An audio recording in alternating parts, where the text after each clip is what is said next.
آج تک حسین نام رکھا جاتا ہے اور صبح قیامت تک نام رکھا جائے گا امام علی مقام کی نسبت سے، لیکن ایک شخص کا نام بتا دو جس نے یزید رکھا ہو اپنا نام، ایک شخص کا نام ایسا بتا دو جس کا نام یزید ہو۔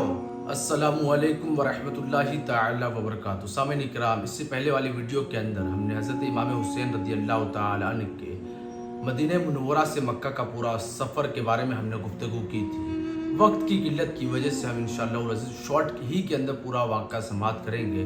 یہ سماعت کریں کہ جب تمام کے تمام اہل بیت اطہار اور خاندان رسالت میں آپ صلی اللہ علیہ وسلم کے جتنے بھی افراد جو تھے وہ تمام کے تمام مکہ معظمہ میں پہنچنے کے بعد اور 3 ذی الحج کو حضرت امام علی مقام حضرت امام حسین رضی اللہ تعالی عنہ یہ کوفہ کے لیے روانہ ہوئے۔ اس سے پہلے یہ سماعت کریں کہ حضرت مسلم بن عقیل جو کہ آپ کے چچا زاد بھائی ہے، حضرت امام حسین کے چچا زاد بھائی ہے، تو 12,000 سے زائد حضرت امام حسین پر خطوط آئے تھے کوفہ کی طرف سے کہ یہاں کوئی فی الوقت کوئی خلیفہ نہیں ہے، آپ ہمارے یہاں آئے، کوفہ میں آئے، کوفہ کی سرزمین پر آئے اور ہم آپ کا استقبال کریں گے اور ساتھ ہی ساتھ آپ کے ہاتھ پر بیعت کریں گے۔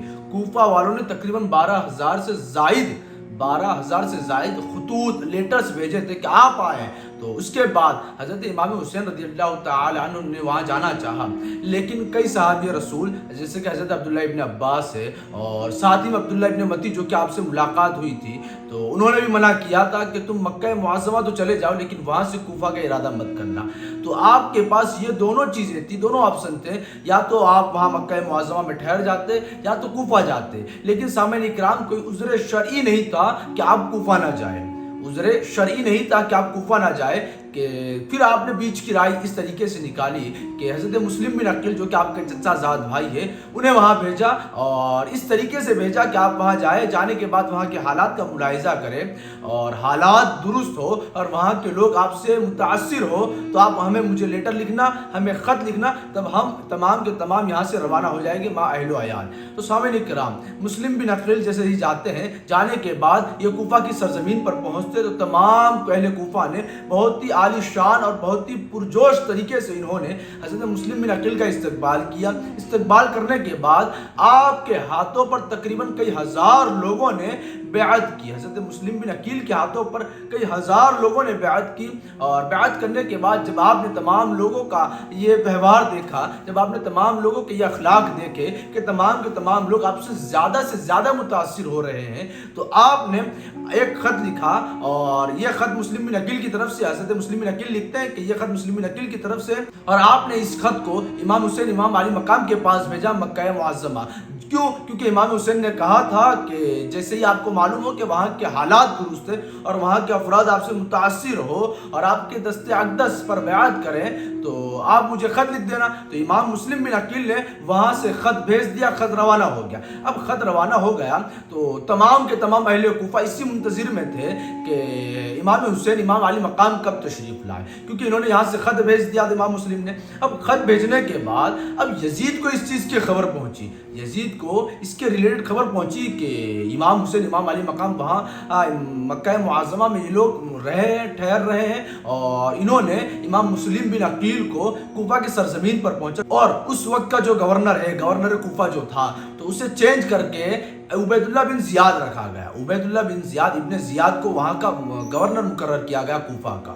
اب کوفہ کے گورنر کو مقرر کرنے کے بعد اس بدماش نے الگ الگ طریقے سے اس نے پریشانیاں ڈھائی، مسلم بن عقیل کو شہید کیا، اور ساتھ میں آپ نے جو اپنے 2 بیٹے تھے جو کہ قاضی شرح کے پاس رکھے تھے تو ان دونوں بیٹوں کو بھی شہید کیا گیا مظلوم طریقے سے۔ المختصر واقعہ تو کافی بڑا ہے، لیکن مختصر طریقے سے وقت کی قلت کے اعتبار سے میں آپ کو اتنے مختصر الفاظوں میں سمجھا دے رہا ہوں کہ حضرت امام مسلم کو بھی تمام کے تمام جو اہل کوفہ جو آپ سے محبت کر رہے تھے، جو آپ کے دست اقدس پر بیعت کر رہے تھے، وہ تمام کے تمام منحرف ہو گئے۔ ابن زیاد نے ان لوگوں پر ظلم کیا، تشدد کیا، اور تمام کے تمام اپنے جو ان کا عقیدہ تھا وہ تمام اپنے عقیدے سے پھر گئے، اور تمام کے تمام پیسے اور لالچ کے اعتبار سے وہ لوگ ابن زیاد کا رخ ان لوگوں نے کر لیا۔ سامعین کرام، حضرت مسلم بن عقیل کو گورنمنٹ آفس کے اوپر سے اندر سر تن سے جدا کر کے آپ کے تن مبارک کو نیچے پھینکا گیا، اور سر کو لے کر وہ بدماش جو शख्स था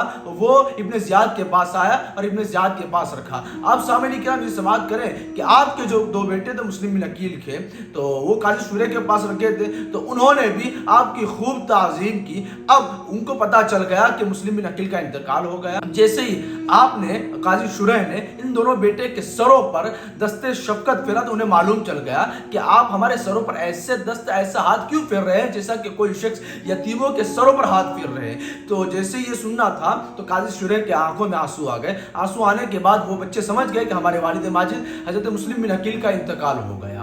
तो वो भी खूब रोए। फिर काजी शुरे ने यहाँ से रवाना करने की एक राय सोची, तो उन्होंने अपने बेटे के जरिए से इन्हें एक रास्ते पर भेज दिया जिसके जरिए से वो मदीनतुर रसूल पहुंच जाए। लेकिन क्या होता है कि कुफा के इर्द गिर्द जो यजीदी फैले हुए थे, जो यजीदियों के चौकीदार थे, वो तमाम के तमाम फैले हुए थे पूरे कुफा के इर्द गिर्द। तो इत्तेफाक से मुस्लिम बिन अकील के दोनों बेटे को पकड़ लिया, फिर कैद कर दिया गया। उसके बाद जो कैद कर दिया गया, तो जिस कैद में रहते हैं और जिसके निगहबानी में रहते हैं, तो वो शख्स भी मुहिब अहले बैत था।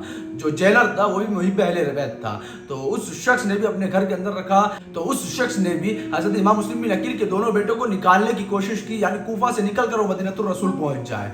तो उन्होंने भी आधी रात की तारीकी में भी ये कोशिश की कि निकाला जाए, तो आप छोड़ के चले आए। अब आधी रात को वो उन्हें छोड़ के चले आए। क्या देखते हैं कि वो चलते रहे मुस्लिम बिन अकील के दोनों बेटे। लेकिन सुबह होती है तो देखते हैं कि हम दोनों के दोनों वहीं ठहरे हुए हैं, यानी जहां से हमने शुरुआत की थी वहीं ठहरे हुए। फिर बिल आखिर ये दोनों, खजूर का जो दरख्त होता है जो अंदर से खोखला था, तो उसके अंदर ये दोनों छुप गए, इसलिए कि कहीं फिर से जो यजीद के चौकीदार वो हमें पकड़ कर फिर से उन्हें गिरफ्तार ना कर ले। तो ये दोनों के दोनों उसके अंदर छुप जाते हैं। छुप जाने के बाद एक औरत देखती है, जो औरत देखने के बाद डर जाती है और फिर उनसे कहती है कि तुम्हारा बाप कौन है। तो हजरत इमाम मुस्लिम बिन अकील के दोनों बेटे रोने लगते हैं। अब रोने लगते हैं तो उसे समझ जाती है, औरत समझ जाती है कि ये दोनों मुस्लिम बिन अकील के लड़के हैं। बिल इत्तिफाक वो औरत जो कनीज है, वो लौंडी लेके जाती है अपने खातून के यहाँ, अपने आका के यहाँ, और उनके पूरा माजरा सुनाती है। जिस घर पे लेके जाती है उन दोनों बच्चों को वो लौंडी, तो वो घर भी मुहिब अहले बैत का था। वो घर भी मुहिब अहले बैत, यानी वो औरत मुहिबान रसूल थी, वो औरत मुहिबान अहले बैत अतहार थी। लेकिन उसका घर, जो उसका हस्बैंड था, वो बड़ा बदमाश था जिसका नाम हारिस था। तो उसने भी इत्तेफाक वो लड़ाई पे आमादा हुआ, और जब उसे मालूम चली कि हमारे घर के अंदर मुस्लिम बिन अकील के दो बेटे हैं, तो उसने मुस्लिम बिन अकील को नहर फुरात के करीब ले गया, और साथ में उसकी जो ज़ौजा थी जो कि मुहिब रसूल थी, तो वो भी आई। उसका जो बेटा था फरमा बरदार, तो वो भी आया। तो उसके जरिए, और उसका जो गुलाम था हारिस नामी शख्स का जो गुलाम था वो भी आया। तो हारिस नामी शख्स ने अपने गुलाम को कहा कि तुम इन दोनों बेटे के सर को कलम कर दो, लेकिन उसने नहीं किया। तो हारिस ने अपने गुलाम को कत्ल कर दिया, और जैसे ही वो उन दोनों बच्चों की तरफ आगे बढ़ा, तो बढ़ने के बाद जैसे ही बढ़ता है तो उसका जो बेटा है वो छलांग मार के आगे आ जाता है। तो उससे गुस्सा आता है, तो उसने अपने बेटे का भी सर कलम कर दिया, और उसकी माँ जो जख्मी हो गई।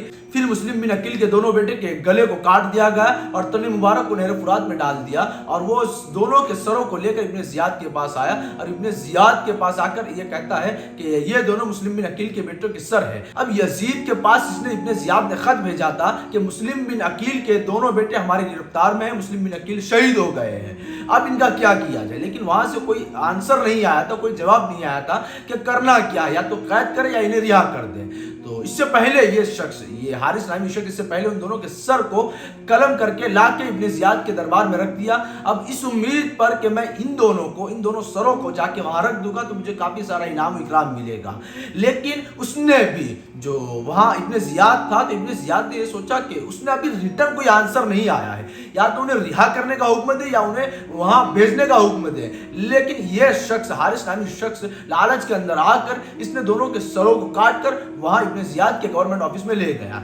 तो अब इब्ने ज़ियाद ने किया ये कि जो हारिस नामी शख्स था, तो उसे ले गए नहर फुरात पर, उसे भी वहां कत्ल कर दिया, और नहर फुरात पर ले जाने के बाद उसे कत्ल कर दिया। तो उसे नहर में डाला जाता है, तो 3 मरतबा नहर उगल देती है।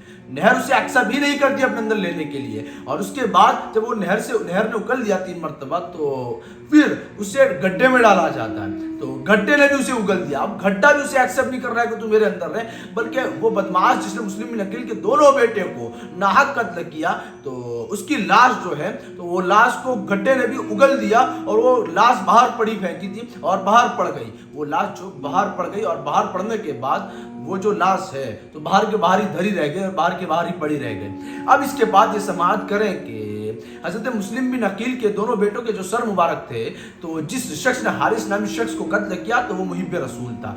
तो वो दोनों सर मुबारक को लेकर आया था। तो लेकर आने के बाद इब्न ज़ियाद ने कहा था कि इन दोनों सरों को नहर फुरात में डाल देना। तो वो दोनों सर मुबारक को लेकर आया। तो वो शख्स जो मुहिब रसूल था, जिसने हारिस नामी शख्स को कत्ल किया, तो कत्ल करने के बाद उसकी जो लाश थी वो ऐसी की ऐसी धरी पड़ी रह गई। अब उसके बाद वो मुहिब रसूल ने उन दोनों सर मुबारक को, इमाम मुस्लिम के दोनों बेटों के सर मुबारक को वो दरिया में डालते हैं। क्या देखते हैं कि बड़े भाई का सर बड़े भाई के तन से जाके मिलता है, छोटे भाई का सर छोटे भाई के तन से जाकर मिल लेता है। अब इन दोनों की लाश मुबारक को निकालने के बाद ये दोनों के दोनों को कब्र अनवर खोद कर उनमें दफन कर दिया जाता है। अब सामईन किराम, इमाम मुस्लिम के दोनों बेटों को दफन कर दिया गया। अब इमाम आली मकाम इमाम हुसैन रज़ियल्लाहु ताला अन्हु 3 ज़िलहज को मक्का मुअज़्ज़मा से कूफा के लिए रवाना हुए। रास्ते में आपको काफ़ी लोगों ने कहा कि आप न जाए कूफा, और रास्ते में किसी मकाम पे आके आपको ये भी मालूम चला कि हज़रत इमाम मुस्लिम की शहादत हो गई है, आपके दोनों बेटे भी शहीद हो गए, इमाम मुस्लिम के दोनों बेटे भी शहीद हो गए। अब सामईन किराम बिल आखिर यहाँ तक पहुँचे। फिर आप रास्ता तय करते हुए, मराहिल तय करते हुए आप पहुँचे उस ज़मीन पर, उस सरज़मीन पर जिसे करबला कहते हैं। तो आप 3 मुहर्रमुल हराम को करबला की सरजमीन पर पहुंचे। करबला की सरजमीन पर पहुंचने के बाद आप पर 7 मुहर्रमुल हराम को पानी बंद कर दिया जाता है। 7 से लेकर 10 तक आप पर पानी बंद कर दिया जाता है। और 10वें दिन मैदान करबला होती है, जंग करबला होती है, जिसके अंदर हज़रत इमाम आली मकाम हज़रत इमाम हुसैन रज़ियल्लाहु ताला अन्हु शहीद कर दिए जाते हैं इस बदमाश के हाथों से। लेकिन आज भी इमाम हुसैन का नाम बाकी है, क्योंकि वो हक पर थे। अब हुजूर सल्लल्लाहु अलैहि वसल्लम ने इमाम हुसैन को ख्वाब में कहा था कि बेटा दुनिया उलट पुलट जाए, दुनिया का निजाम दरहम बरहम हो जाए, लेकिन अपने हाथ से शब्र शुक्र का दामन न छोड़ना। हुजूर ने हज़रत इमाम हुसैन को फरमाया था कि कुछ भी हो जाए, लेकिन अपने हाथ से सब्र शुक्र का दामन हरगिज न छोड़ना। बिल इत्तेफाक ऐसा ही हुआ कि हज़रत इमाम हुसैन अपने सर को दे देते हैं, लेकिन आपके हाथ से सब्र शुक्र का दामन नहीं छूटता है।